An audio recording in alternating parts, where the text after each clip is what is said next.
is round two because we just, you know what, we argue and fuss enough in our earlier episode of Empty Friday. So we're doing round two this Friday of Empty Fridays because there's just so much to talk about.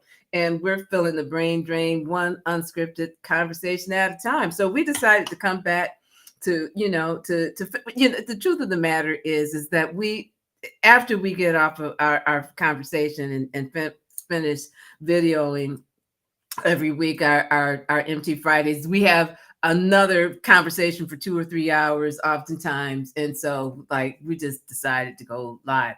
And we were just talking in our last episode this morning about protests. And this I got off. Give me 1 second. I'm bringing it to the sorry. Oh, go ahead. I'm bringing it to Instagram since we're going live. Mm. Which makes me create a different key for it. Okay. But I was talking about how I wrote the editorial board or whatever at the New York Times because they're not covering protests, and I just jumped on Instagram a few minutes ago, and boom! I don't know when this is. It just says incredible footage of a massive anti-Trump Musk protest that broke out in New York City. MAGA is awakening a sleeping giant. So there are absolutely conversations going on these days and protests about what is going on in our society. And that brings me some measure of absolute hope, actually, because I don't know. It makes us know that we're not alone. Okay, I'm doing some crazy things with the what. Why is the ad source there? I don't want that there. I don't know what you're doing. I don't either. I don't know what I'm doing either because I tried to add the. This is why we don't probably do one afterwards, or So in our last conversation, we were talking about autism. I work part-time as a learning and training management for a school and organization that serves neurodivergent students and mostly autistic students from the kindergarten, pre-K, all the way to adulthood, and some of our other respite programs and things of that nature. And because of my relationship with you, I'm having a deeper understanding of what autism is. I mean, because when I was growing up, autism, it may have been a thing, but it was nothing that we talked about or people knew. And talking about people on the spectrum and things of that nature, it just wasn't a thing. And so, I'm still learning, about this. And we were just having a conversation in our last segment about, I kind of think sometimes that I may be on the spectrum, and my friend Tahitia, who is autistic, said you may have some traits. So what are these traits that you see that I may have? So, and listen, I am not an autism expert. I am an expert in my own autism. So, just to preface this from my perspective, I was diagnosed now about probably 7 years ago. So later in life. But when I think about the things that like I learned about autism, I probably should have, or maybe I was diagnosed earlier. I don't know. My parents aren't great historians when it comes to this type of stuff. But some of the things that I will say as an adult, what led me to seeking that diagnosis or to learning more about myself was there were certain things that I struggled with. And most of them had to do with social interactions. Like feel exhausted if I have to interact with a whole bunch of people. And I never understood why like I don't have a cup of social activity like a social cup that's overflowing with energy. It always feels kind of empty.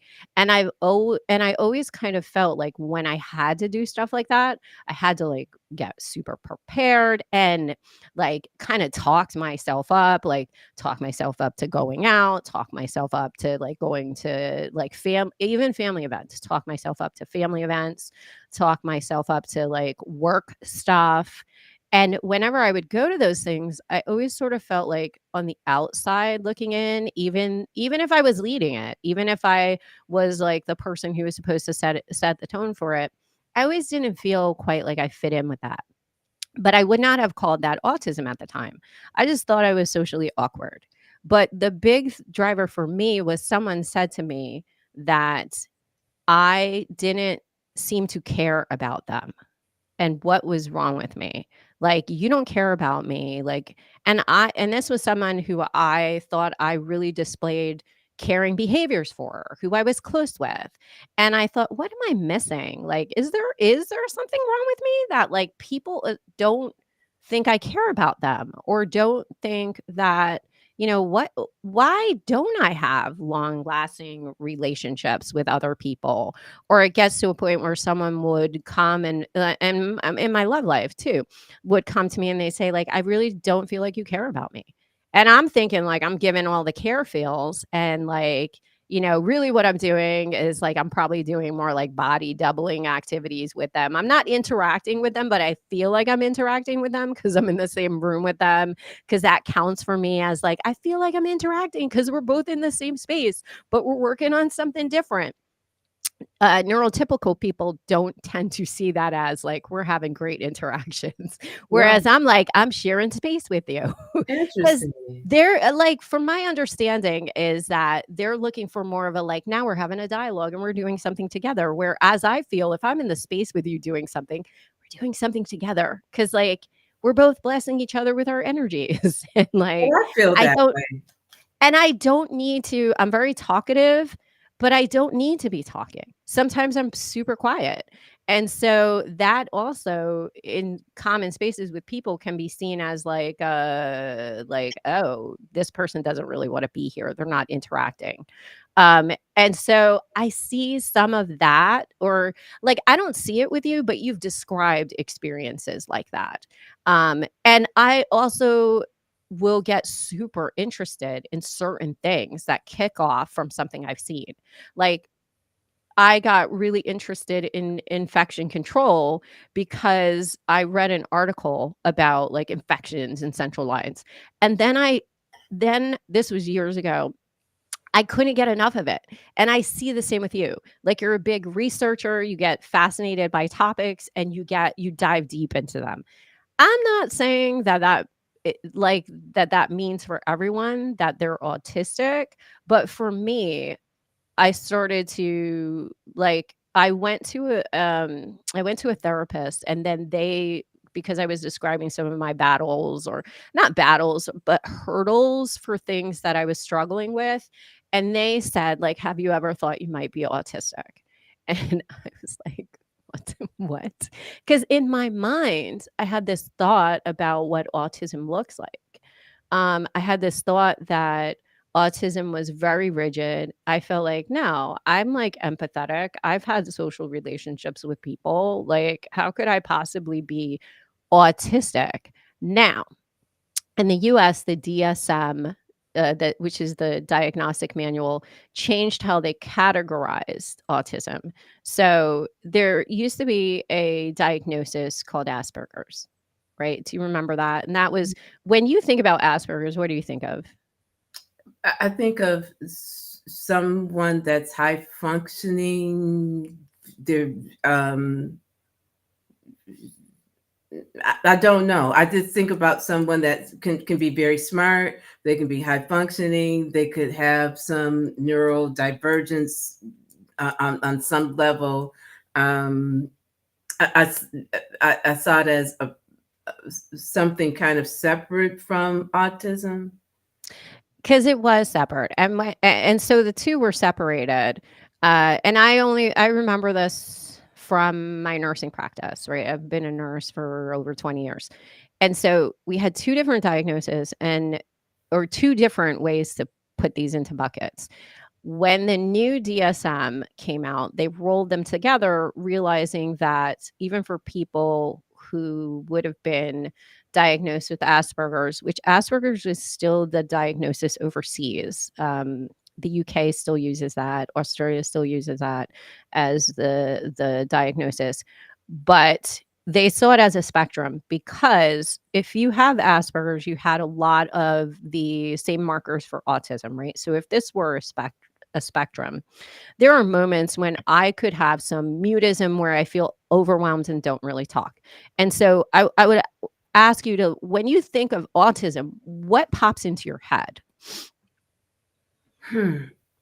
Well, I don't know what pops into my head. I work with, well, I work in HR and training, but, in the school, I work, what pops in my head is there are some behaviors, and again, depending upon, where people are, there are some behaviors. There are some people who, if you didn't know that they had a autism diagnosis, you might not know.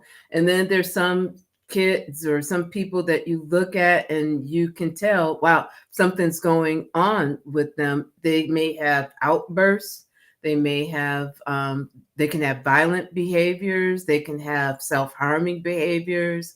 They can have withdrawal behaviors, sensitivity to noise and light. I had someone share with me that their adult child said to them, and they were shocked. They had said to them one day, I was not happy as a child, and the person's child was, high functioning with autism, and they said, I wasn't happy as a child, and the mother was really surprised and kind of bewildered, because she thought that I had done everything that I could to create a happy life for my kid, and what the person's child had shared with them is like,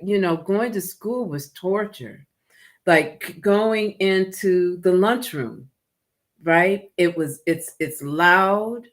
It's there's so many things that are inundating your senses, light, sound, smells, all of those things were just really overwhelming for that person.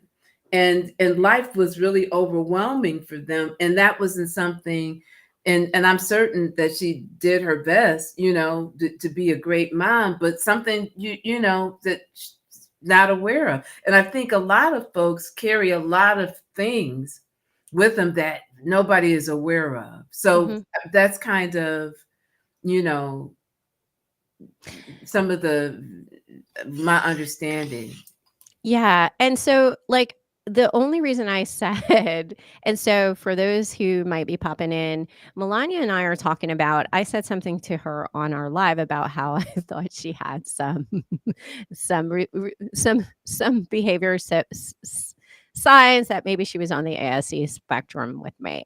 And so I think we're seeing a lot more adults talk about ASD because and women and people of color, particularly because we were not necessarily diagnosed at the same rates as young boys.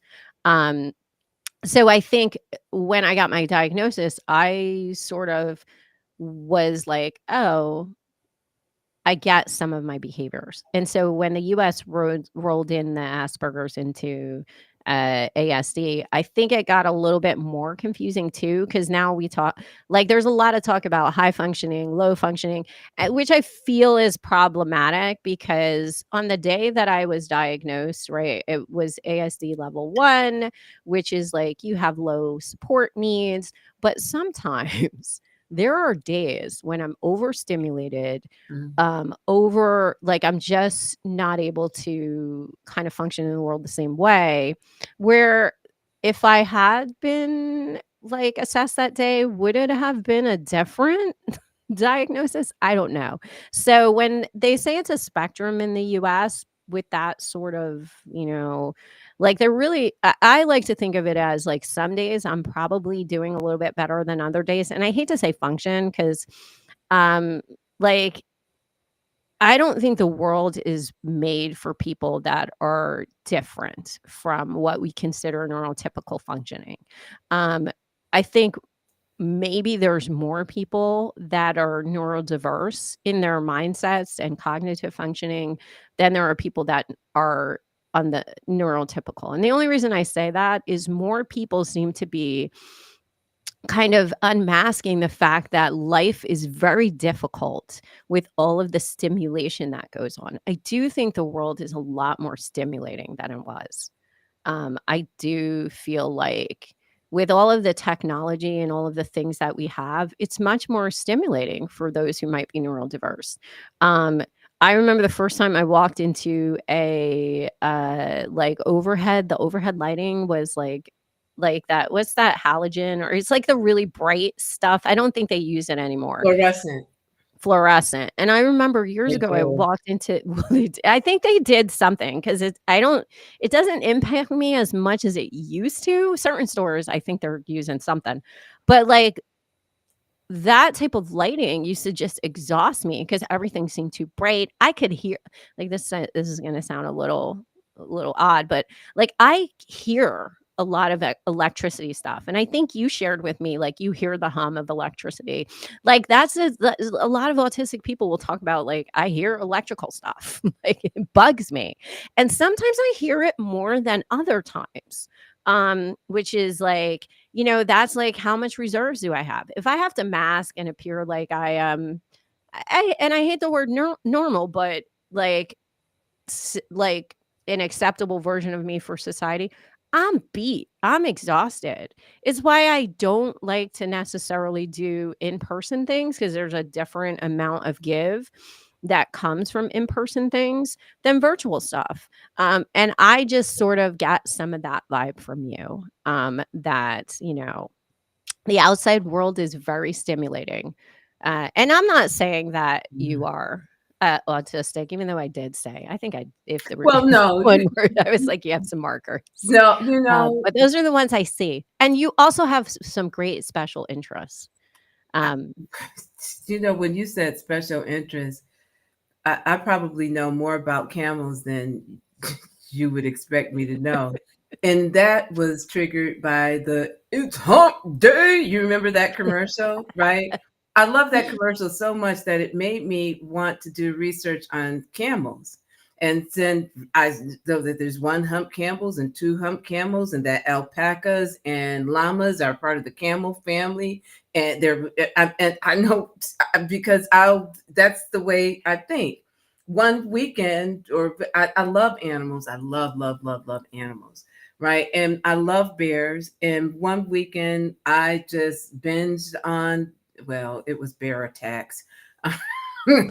I, I used to think that I could live in the woods, right? And then I saw these bear attack um, uh, stories, and I was like, no, I don't have what it takes to live in the woods. And in my fantasy, I do. But some years ago, I went to the Catskills to go glamping in a yurt by myself, and I stepped out of the car, and the first thing that I was met with was silence. And that was so glorious. I mean, it was quiet. I didn't even hear birds. It was just quiet. And it felt so soothing to me. So lights, I don't typically I don't have on a lot of I like natural light. I don't do overhead lights in the office when I go into the office. I sounds I'm very, very, very sensitive to sounds. I'm a kind of a sensitive soul, in many ways, and feel I really feel that being out in the world is really kind of an assault to the senses, right? When I think back on my socialization, right? I'm a one-on-one person. I would have friends that I would only meet with that friend, or I'd only meet with this friend. I'm not a big, I'm extremely shy. Um, I Being in social settings, even sometimes among family, is um, is stressful for me. Um, I I can talk a lot, but I can also be really quiet.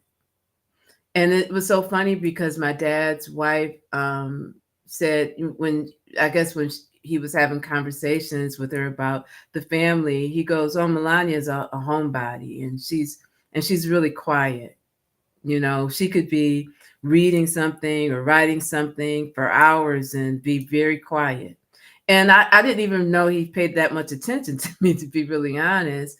But it was also insightful to hear, oh, yeah, that is how I was, and I'm still like that. And I remember when I went on a cruise with my dad's wife, we had a great time. But there's times when I just have to be, if I don't have time alone, I don't function well. That's probably why I'm not in a relationship. Well, and I think that's like a part of it, right? So there's that recovery time for at least, that's part of that bucket. And I don't think we have enough research around adults and autism because there is, and I don't think that this will be coming anytime soon because we're not allowed to do research on anything that might be DEI related, right? Like for the NIH. But I would love, and DEI stands for diversity, equity, and inclusion, in case people don't know. But I do think there needs to be more research on aging and autism because the very little research that there is out there is that many autistics, and I'm going to say many autistics as they age suffer from depression. There's high rates of suicide Mm. with autistics that are older. And we don't talk about that. We don't talk about, what is it to be an intersectional autistic person? Like, what is it to be Black, a woman, and autistic? What is it to be late diagnosed, which is different than, if you're diagnosed as a child and all the supports that might have given you. What does it look like to be autistic? Because I think most people think, because I'll say, oh, and autism, and I don't know sometimes what I want when I'm saying that, but I do know it impacts the social part of my life. Like, because I've talked to you about this. What do I really mean when I say it to a doctor? I don't know. I guess I want them to understand, like, it could go and Well, like, I take in information differently. yes, that And I I take express in information information differently. differently. Yeah. But I also shared with you that I had this false belief that when I said that to doctors that they knew something about autism and they would be Mm. like, "Oh, you're gonna take the information in differently." So maybe I need to like not read her face the way that I would read somebody else's. Because I tend to have a very like neutral face. Like I'm getting what you're saying because in my head I'm probably having some type of maybe there's nothing, maybe it's empty. But and I thought I was giving them some clue into that, or like, take your time, give me more time so I can sort of process what you're talking about. And I came to realize it means nothing to most clinicians when I Mm. say it. They're Mm. like, oh, cool. Like, it sounds Yeah. good. Interesting. Yeah. And like, I'll go back and I'll look at some notes. And I don't think there's even a spot that you can be like, hey, like neurodivergent, like I have different cognitive ways of processing. There isn't something like that. There's a mental health, like, how they have the like, do you have Depression, any, yeah, like anxiety. that. But this is different because, like, and I think that's the other thing with autism. Like, someone said to me, well, how, like, maybe you have ADHD, or like maybe you have this, or maybe you have that. And the thing is, when I am unregulated in my autism, I can appear like I'm depressed, anxious, ADHD, I can't function, but really I I am overstimulated. Something has happened where I'm overstimulated, or maybe I'm understimulated. Like I'm not interested. So I'm like like looking around.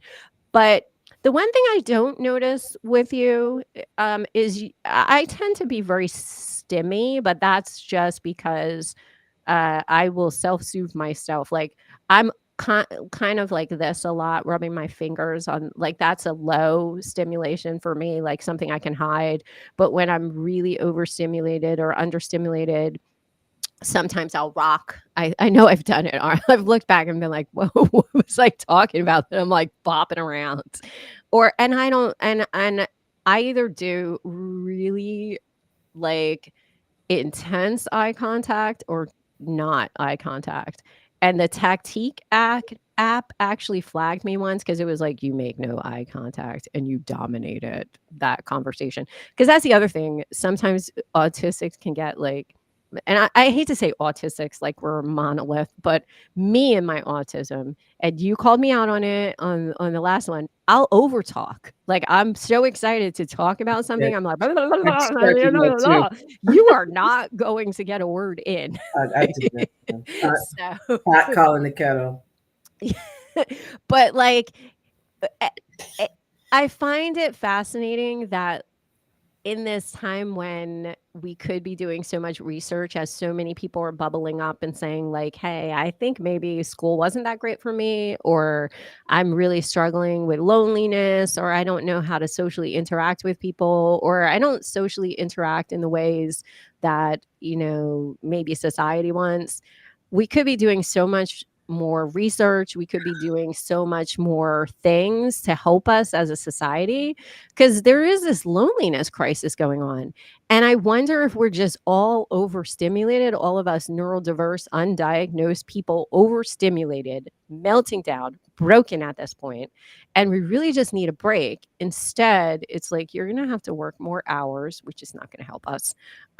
You're going to have to come into the office because they're bringing a lot of work from home people back in, right? Like maybe we all kind of like were able to like de-stress during that COVID time for us. I'm spitballing here. This is not true. For us, and now we're being forced back into the workplace, and we're just like, oh my gosh, I can't do it. How did I do it? Like, You, but maybe it's because you were autistic you or know neurodiverse. what's really interesting is that I when I first started at the position that I'm in, I went and did some classroom observations, and I thought to myself, a couple of things that really stuck out to me is that they rewarded children with candy, and I was like, well, that's going to send you spiking in behavior and dropping in behavior. And I'm thinking to myself, well, how much sugar are we feeding these kids, right? In terms of reward, you can use food as a reward, right? But it could be a piece of fruit, right? I mean, that still has sugar, but there's still some fiber in it. There's no real nutritional value of a piece of candy. But what also struck me is that the walls were so thin that I could hear what was going on in the next room, and the lights were so bright. And I thought to myself, wow, this is the room setting itself is overstimulating, right? I would feel I would think that you would have something that feels a little, for a lack of a better word, cocoonish, right?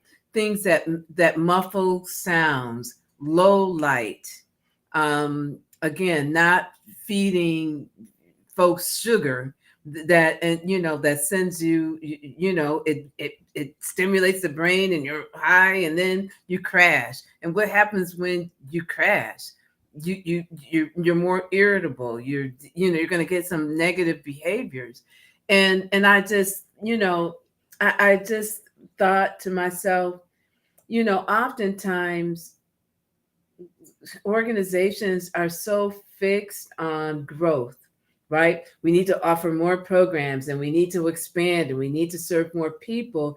But are you serving the people that you already have to the best of your ability? Is that environment, again, and after that parent had shared with me the experience of their child in the school system, you look at the cafeteria, loud, look at the gym, echoey, loud, and it's like I'm thinking to myself, is this really the right environment? No, and honestly, when I think about school, I remember just and I went to which is why I say, like, maybe my parents knew something, because I went to a special school when I was a kid. So, I went to a special school in Paterson, which is a it's a urban area, and the school was to mainstream gifted and talented kids, which is code word for probably neurodiverse kids, with, those kids who had physical disabilities together. And so my class was very small. I think there were like 10 kids in a class in each grade level. We had mixed classes where we had third and fourth together, which that's might just be an urban thing when you have not enough teachers. Mm. But we had really small classes. We had less than 20, which in an urban area is a small class. And I still felt very overwhelmed most Mm. of the time. I was still very quiet kid. We had swim for gym because, there are some activities that like you want to have a pool for if you have kids with physical disabilities and neurocognitive disabilities. There's a different stimulation from that type of gym. So I do think probably there was something somewhere, because I also went to special classes in the second grade and the first grade. So I'm sure there's something. But my parents aren't great historians, so I didn't get the official diagnosis. And I paid to get that official diagnosis because I didn't really know what was wrong. I'd Well, gone how to did they therapy. diagnose you? What does that So look like? so I did the test that the kids like take, because there isn't really an adult assessment test. And so I met with an assessor. There are people that will give you these assessments. So I met with the assessor, and like, they watched how I did certain things, or like we just chatted. I filled out the paperwork. I had close family members and people who knew me fill out an assessment, and he was like, "Yeah, you are like." But it didn't feel 100% because they were kind of like the questions were questions for kids too, or like it was the standard sort of autism assessment. And I will say that sometimes when I get asked questions like, "Oh, how do you feel?" That's like sometimes the worst question for me because I have no idea. I'm like, "You mean like how do I feel with my?" Like I remember one time someone asked me how I felt when I was younger, and I was like, "With my hand, like with my skin, my fingertips." Like, what are you talking about? Like, how do you feel internally? Do I feel hot? Do I feel physically warm? Like the layers to that question is probably not this for me is probably not the same way that someone neurotypical thinks of. Oh, how are you feeling today? Like, I feel cold. No, you mean emotionally. Okay. So, like, I do think that we need better language to kind of get the information from people, or even just like the way that I think about that question might be a marker. I don't know. But there are certain days when I might have filled out that assessment differently than I filled it out that day. So I do think it's just a moment in time, and like yourself feel like the way that someone feels about the like when you do some reading on autism and you see some of the markers that they say are associated with it, the difference I think is that my life, how it impacted my life, was more severe. Like when people would say, "Oh, everybody gets anxious going into a crowded room or interacting with people." Yes, but it's not a paralyzing anxiety. And maybe for some people it is, but it's not there. Like I'm literally talking myself up every moment of the interaction. And sometimes that comes off as like hey, yeah, I love being here. Oh.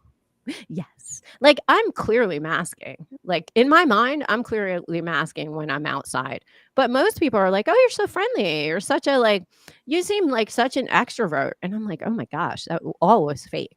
That's why I probably can't have a relationship because, like, they meet, like, the masked version of me, and they're like, "This person is so, like she was so intently interested," and then they, like, get me. They take me home. They've bought the product, and it is defective. No, it's not defective. It's not what they thought it was. Because like, outside me is very different than, like, inside me. Inside me is, like, low key low key. Like, it's a much different yeah, it's much different. Because like, I think I've also been told, like or we've all been sort of told this is like how you act out in the world. And like I can do that really well as long as I have the energy for it. Can I do it consistently? Probably not. Which is why like I'm on a dating app, right? Because I think I want to find love. And like is and I think I wrote like I'm very good at beginnings. And I think people don't get what I'm actually saying. What I mean is I'm gonna be really great then, and then you're gonna be like, "What? Who is this person?" So, you know, I That don't know. that's funny.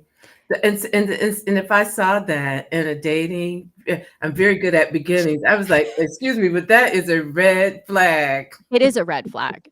Don't date someone who has that in their that's a red That flag for is so sure. funny. But I It's a put it out there. I'm like, basically my whole profile is in inactivity and why someone should not date me. So, I'm always surprised whenever anybody like responds back. Not that that I follow through with that, because that like is so funny. but yeah, so like I'm glad you put that down there. I'm just and I am not a therapist for this. Like I'm just talking about my Melonya and I are just talking about our personal my personal experience with being diagnosed as an adult with autism. And because we were kind of reflecting around like what I said to her. And like she was like, why? What are the symptoms? And like what's wild is as you start to research this, because like whenever, at least for me, when I've gotten diagnosed with something that I didn't know a lot about, I'll go like hard into research. I'm not going to say a lot of it stays in my brain, but I want to almost know everything about it. And what I started to find out was there are some physical markers for autism too, that people will have. Like, and when I say physical markers, I'm talking about like sometimes there's some difficulty with it has to do with so I have this is gonna sound weird. So sometimes I have problems cutting my food. Like, and it makes my fingers feel tired. Hmm. Because I have a little bit of issues with like dexterity with my hands. Which sounds scary because I used to do IVs really well. But I think it has to do more with like I'm not great with my this hand holding stuff and like just fatigue with that. I so my I had a this is when teachers used to beat you because I'm that old. I have a callus on this finger because I had a teacher when I was growing up because I didn't hold my pencil right. Because remember we have all those nice things for kids now, like the things you wrap around the pencil, like so it's got a bigger grippy area.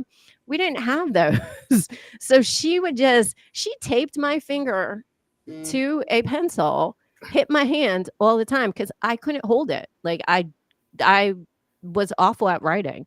So like certain things like that, like your manual dexterity is a marker for autism sometimes.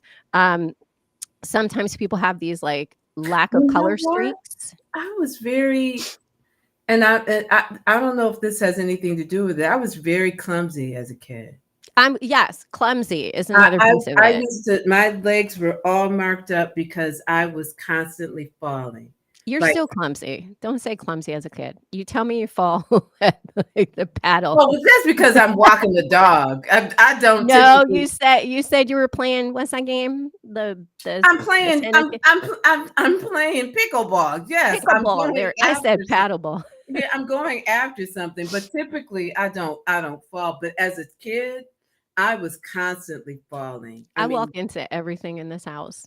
I'm like, "Wait, where's my legs?"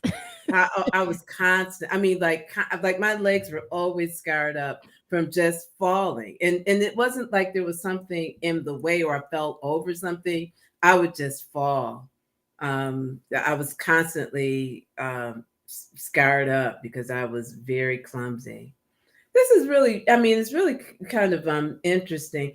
I wonder too, is as a kid, if I had attention deficit disorder because I could not sit still. I, you Or know, and I'll throw this out there because I said so my son has an autism diagnosis. I took him to the assessor and I said, "Well, what about ADHD? Because he seems very like all over the place." And she said, "He's just unregulated. He just is like his autism is like right now he's so overstimulated he's appearing that way, so let's come back when he gets everything like kind of like settled." And I thought that was interesting because I've had moments where I'm like, I think like I've even said it to I'm like, I think I have ADHD and no, maybe you're unregulated. Like, are you regulated in your autism?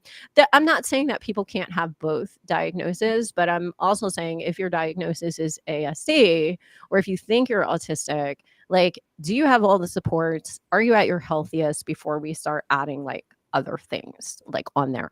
Uh, I'm not saying that this isn't possible, but I know that I can be very like, where am I? What am I doing when I feel overwhelmed? So, but at my baseline, I'm pretty like I know when I'm at my happy place because I'm like very much like all about the logic and the like, well, and there's a different way. When I'm like not well overstimulated, I'm all over. Like I can't I've been overstimulated since the election, I think. But mm, yeah. Yeah, because yeah. my brain's been all over the place. It's been hard to focus. I admit to that. That's why I took some time last week because I was, and again, I anxiety, I just normally, right? But that too comes from trauma, in childhood. Um, but I just I find myself really disappointed at where we are in society. I think there we have so many resources to really make life quite um, pleasant for people, right? To really, and I, for the lack of a better word, I'll say the word accommodate, but Mm. to really help create Indy, she don't. She's getting all geared up because it's trash collection Friday, and trucks are just too much. Talk about overstimulation, but I just think we have the resources to really. I mean, we're going back on the Department of Education. We have such an opportunity to make education so robust. Here she goes. So robust, so enlightened, right? And so the opportunity that you had growing up in school, when you say you had 10 kids in a classroom, teachers would kill to have For a that. classroom that had 10. But shouldn't that be the norm? It should. But I will say, like, I don't know if the teachers where I went to school, like, enjoyed it. Because when I say when I look back, I'm like, those ki I'm like, "I think there might have been some piece of paperwork my parents didn't read. Because like, when I say that classroom I feel bad for those teachers. We were all over the place with probably what our diagnoses were, right? Like just like super smart kids and like also kids that like were someplace else on like reading level, but we were all thrown in together because I guess the thought was like we're all going to bring each other along in different ways and give different pieces of stuff, which is, like good or bad, like it is what it is. But um I still hated school. And like my niece has an autism diagnosis, and my in-laws, they'll say, like my brother will say to me, she's so difficult to get to school. She Mm, don't want to go.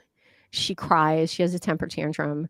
Um and I said something to my sister-in-law. I said, I remember going to school felt like being born again every single day. It felt mm, like the trauma of that, of coming to this noisy, awful, like, and that is why I wanted to scream most days. Like when you're born, they acknowledge your entry into the world by like, did you scream loud enough? Right? It's so much, it's so overwhelming.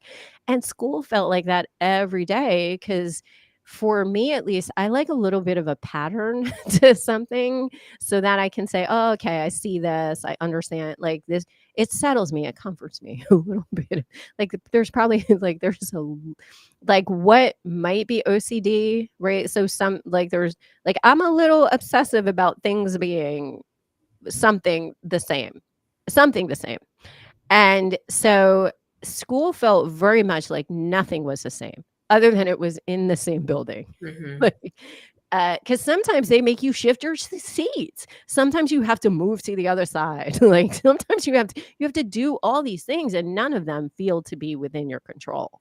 And like it did feel like school was the worst place to be. And it's so bright. There's very little.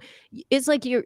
And I didn't go to kindergarten, so I didn't have nap time and those quiet moments. But like it did feel like there needed to be some time in school to just like pause and be like, what did we just do? Can I take it in? Can I like have a moment to like process that? That doesn't happen. mm-mm, Like lunch break is not the time for that, right? Because it's even worse. It's just like chaos. Like you don't know where you're going in the cafeteria. So I do feel like school is traumatic for most ND folks. Like totally makes sense. Even schools that are supposed to be quote special schools for kids, they still approach it from that same like I want to reward you when you start to act more like everybody else in society. But that's just masking. You're just teaching people to high mask and hide what feels comfortable. It's literally like saying to someone, I want you to walk and I'm only gonna like you only have one leg, but you have this crutch, and I want you to walk exactly the way everybody else does. It's impossible. Like it is impossible.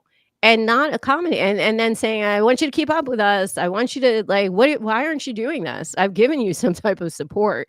You've given me a support, great, but I do like, why can't we do it the way that I feel comfortable? And we don't do that at all. Like, what would learning look like if neurodiverse people designed those schools? And I've seen some schools where they seem to lean into that. And I'm not saying that your school is a bad school or a good school or anything like that. But I know that the general school that I went to, and then when I went to high school, I went to one of the larger high schools in New Jersey. I felt completely lost, like, and like just completely out of my element. So I do think there's more people who just your diet, like you were getting through society as like someone who would have been characterized as Asperger's, or they say ASD1, high functioning. No, I think you were making it through and you weren't causing a problem. And usually that's what happens, right? If something doesn't cause a problem to society or cause a problem to you until it starts to be a problem, we don't ask questions. We float through. And like that's what started me on the diagnosis is I was like this keeps coming up with people, like with loved ones. Like you don't get it. You're not a social person. And the social part was starting to impact my life and my relationships. And like, I feel like I felt caring, but no one was seeing that.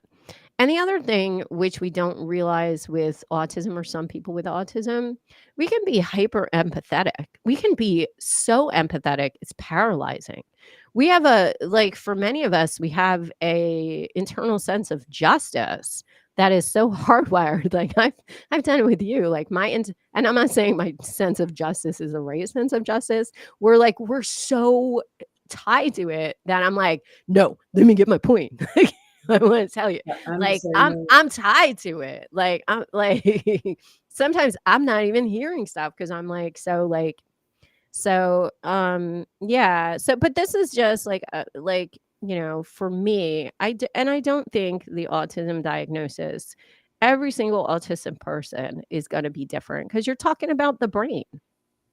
Our brains are so like misunderstood, under researched, so powerful. Who knows? Maybe we are the original biologic AIs. It's really very interesting, and I worked in the school system years ago as a teacher's aide for pre-K and kindergarten children, and we were talking about education, and I just think there's such opportunities to create these wonderful learning experiences that are enriched, and it saddens me because I think over the last few years I've gotten a chance to see the deficits of our education system, and I wonder what's going to happen that for students who are neurodiverse, right? With cuts, and then with states being able to decide what gets funded, what gets taught, how it's taught. I just wonder if the work that has been done over the past maybe 10, 15 years in this field will kind of come to a crashing, halt, because it of finding accommodations for this group of learners and group of people and adults is not a priority, right? Yeah. And, there's some studies now, or there's been some research around the aging brain. And if you think about the fact that Social Security is shifting forward in the US, at least, supports for that and what that looks like, what does that mean for autistic people who are aging? What we haven't really studied the aging autistic mind enough to really be able to say, like, oh, I should be able to push it to 72. If my marker is age 50, where I'm starting to see different changes in the brain. And remember, we're comparing that neural diverse brain to neurotypical brains, right? Is it that I'm aging? Is it that I'm having different cognitive function, or function that might impact my psychosocial or how I retire in the world? Or is this my brain being more plastic and fluid and like open to more learning, but I'm shutting down or sparking other areas that neurotypicals aren't sparking? And what does that mean for me? Because we don't have any depth of wealth of research into that. And a lot of the research we have with autism is, how do I take you and make you neurotypical?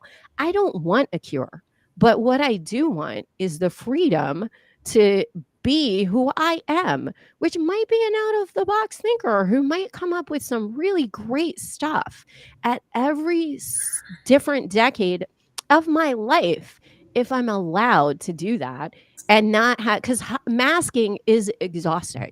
It You is know, exhausting. CBS a couple of years ago did a really great segment on companies who were finding opportunities for autistic employees. What the statistics we're finding is that autistic people were going to college, right, getting degrees, and then not finding jobs and living with their parents, right? It's And our interview skills. right, and then companies started, a few companies who are forward thinking started looking at some of the talents of some of the autistic people, And like, and they did they gave a demonstration. There was a whole page. Somebody was being interviewed. An autistic person was being interviewed. Their talent was being able to find an anomaly in a whole sheet of data. They could within seconds find the anomaly on the sheet and point to it. Whole sheet of numbers or whatever the case may be, and they go, you hold up the sheet, and they go, up, there it is, boom, there it is. And the person that was interviewing them would never have caught that mistake or whatever that quickly. But these companies who were forward thinking said, we have a place for them, right?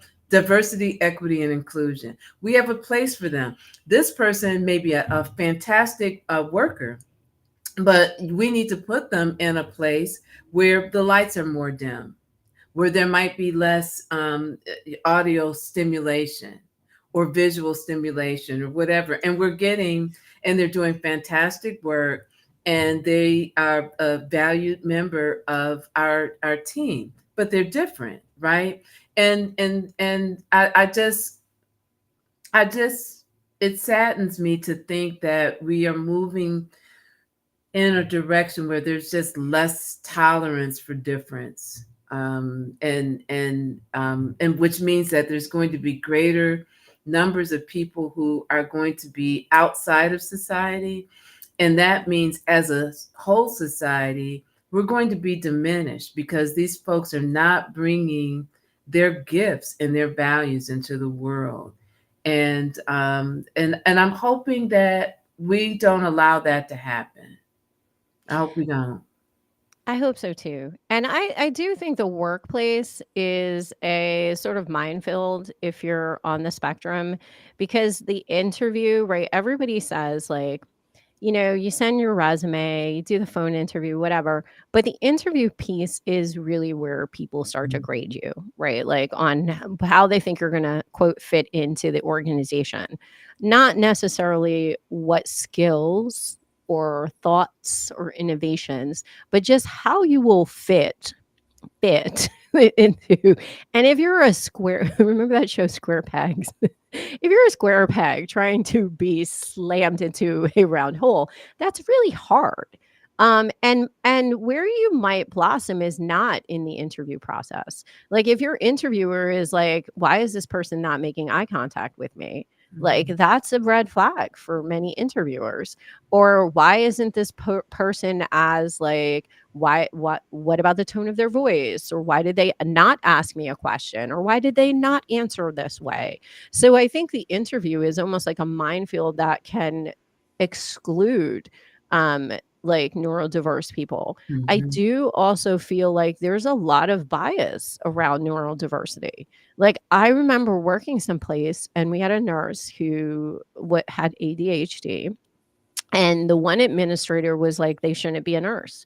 And I was like, well, why? I didn't Mm. understand why. Like, and so even disclosure comes with its own challenges. Like I disclose now, but I work for myself. What would that look like if I were to disclose someplace who had a lot of like misconceptions and biases about what it means to be autistic? Maybe they would not see me as able to, like, if I apply for a role, that means I think I can do the job. Like and the reason why I say that is, as a woman, like, the intersectionality and the layers of imposter syndrome that jump in when you're a woman, when you're queer, when you're neurodiverse, and when you're Black. Like, there's so much there. I don't apply for stuff unless I'm like, oh my gosh, I met every single thing. Like, I really know I can do it. So sometimes when I hear some of these questions in interviews, I'm like, I wouldn't apply if I didn't think I could do it. So my autistic mind probably gives the worst answer to those questions. It's like, because I can, like, not enough info there. But I do think, like, with more openness about, what it is to work, I think more people probably are neurodiverse, and I think you're neurodiverse. And now we're accepting self-diagnosis too. So I think, like, because it is not in the US, it's not necessarily covered by insurance. If you believe that you have these, then you have it. Like, you're the only person who knows your body. Um, I did it because the reason why I got a diagnosis and paid to get a diagnosis, and it was not cheap, it was over $1,000 to get diagnosed, which is, I would use the F word, but I'm not going to, which is ridiculous. Um, for me, it gave me a lot of information, but I also think it's unfair and it's a privilege thing that people have to pay many times to get diagnosed in the US. And then I also worry too about what does it mean when we start turning into a society that is no longer okay with difference? What does it mean that I've said I'm autistic? Like, some countries see that as a disability where you can't drive because you're autistic. So, like, I do sort of, I have so many thoughts around this, but That's interesting. Well, we're at the hour. Thank you for, sharing some moments, talking about something that's really real for you and could be real for me and a lot of other people. I don't know. I'm hoping that when we move, I'm hoping that we move past what we're going through now to something that is, I think, children and generations coming up really deserve a better world, and a world where people can be different and appreciated and recognized for their contributions, even though it might not look like everybody's contribution. And I hope that it sounds really silly, probably, and utopian like, but I'd like to see a gentler, a more gentle world where it's not so bombastic in terms of stimulus, in terms of rhetoric, in terms of, and everything. But we can only, do our best one little step at a time. But thank you for this additional, uh, you know, um, conversation. And but before we leave, I do want to share, because I've been telling everyone to start a garden, right? And I so love. here are my cowpeas and my pinto beans that have sprouted. I feel like a little kid. It is bringing me great joy during this time of turmoil, to start my elevated raised bed garden from seeds, no less. So, uh, you know, So send envious. positive energy. But it was great to have a second edition today, talking about autism, some of the diagnosis, some of the experiences that folks have. And And I just want to say, any words that we used here, these are my words. They're not necessarily, they don't resonate with everybody. Please don't send me hate words if I said something that you don't agree with. This is just my experience with autism and my thoughts being autistic and being sitting in this intersectional space. If I did not use the latest language or something around that, it is because it is my diagnosis, and sometimes it's depressing. I'm going to admit that it's depressing to go read things about the diagnosis too, or things that are going on. yeah, So that is why sometimes I'm not 100%. yeah, I will say autism stuff should be done by autism people. We understand what it is to live in this body. So I don't want to be neurotypical. So I don't want a cure for autism. I do find it a little disturbing. And I know we're going a little longer because I forgot to say this. All the vaccine stuff, like, you don't want to get a vaccine for your kid because you don't want them to be autistic. Think about the message that sends to all of the autistic people out here. Like, there's nothing wrong with me, honestly. And it wasn't caused from a vaccine. there you So, go. but there's nothing wrong with me. Yeah, we're Like, just there's different. nothing wrong with being autistic. Everybody's So different. when I see that as hate. Yeah, Honestly, that's how I feel. Like, all the autistic people I know are amazing, and I wouldn't want them any other way. there you go. Well, thank you for this second edition of MT Fridays. We'll be back next week. And take care of yourself. Stay curious. Thanks for See you joining next us time. on MT Fridays. If you enjoyed today's conversation, be sure to like, subscribe, and share for more insightful discussions every Friday. Remember, the brain drain stops here, so keep the conversation going by connecting with us on social media or visiting our website. Until next time, stay curious and keep filling your mind with knowledge. See you next week, Friday, on MT Fridays.